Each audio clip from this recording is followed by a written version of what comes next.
Bonjour, je vais vous faire une petite vidéo sur un geste pour la planète que chaque femme et chaque fille, chaque ado peut faire.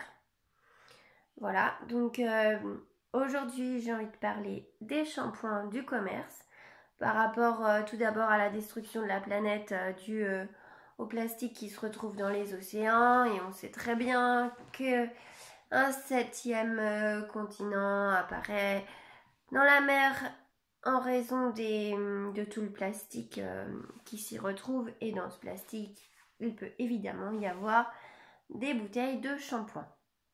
Donc j'ai regardé rapidement pour donner quelques chiffres, déjà pour les avoir moi aussi dans ma tête, les chiffres.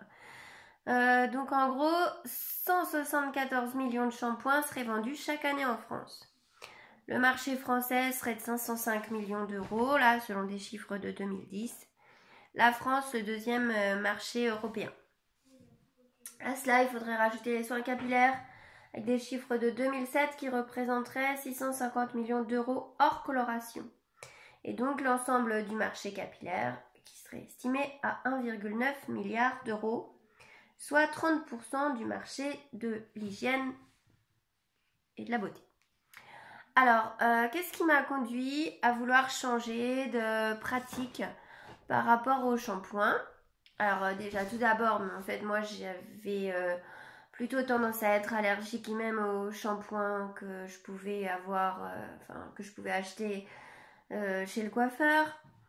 Ensuite, quand on va au supermarché classique, on trouve pas forcément des bio. Et voilà, j'avais plutôt envie d'acheter du bio que d'acheter toutes les saletés. Sachant tout ce qui se retrouve dedans. Voilà, sans être une super technicienne sur les produits qu'ils mettent dans les shampoings, j'avais plutôt tendance à me dire que le bio c'était meilleur, on n'en trouve pas tout le temps.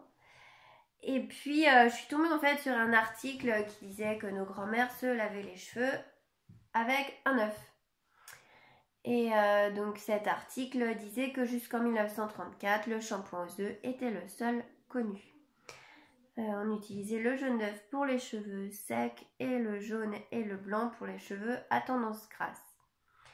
Les œufs nettoient parfaitement car ils contiennent des molécules tensioactives qui réagissent à l'eau et à l'huile, donc au sébum qui est produit par le cuir chevelu.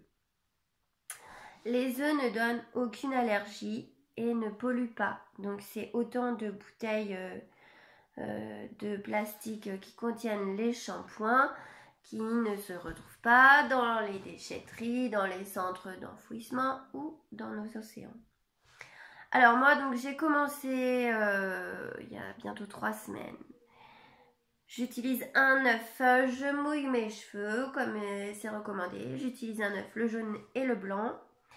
Ensuite j'applique du vinaigre blanc. J'applique du vinaigre blanc en fait, ce qui fait que ça donne un effet quand même assez démêlant.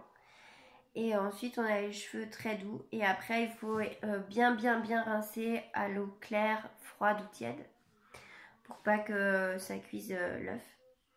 Et en fait moi je me suis rendu compte que mes cheveux étaient beaucoup plus doux, qu'ils se salissaient largement moins vite qu'avec les shampoings que j'utilisais auparavant, et que je suis pas du tout allergique, mon cuir chevelu n'est jamais irrité. Voilà, l'odeur elle est pas super cool, c'est pas très sympa, mais c'est pour ça je pense qu'il faut bien rincer. Et après rien ne m'empêche aussi de rajouter du miel. L'été j'aime bien rajouter du miel quand les cheveux sont encore plus abîmés par le soleil, le vent, la mer, etc. Et puis je vais tester aussi l'eau de rose. En fait je rajouterai de l'eau de rose dès que j'aurai mes roses agalica en fleurs. Je ferai des choses avec de l'eau de rose. J'utilise aussi des lotions. J'ai essayé l'autre jour faire un mélange lierre, ail sauvage, pointe d'ortie et j'ai mis des boutons de fleurs de pêcher. Et ben voilà, en fait mes cheveux étaient très bien. Donc j'encourage toutes celles qui n'ont pas peur, et les hommes aussi, pourquoi pas, à utiliser des shampoings beaucoup plus respectueux de l'environnement.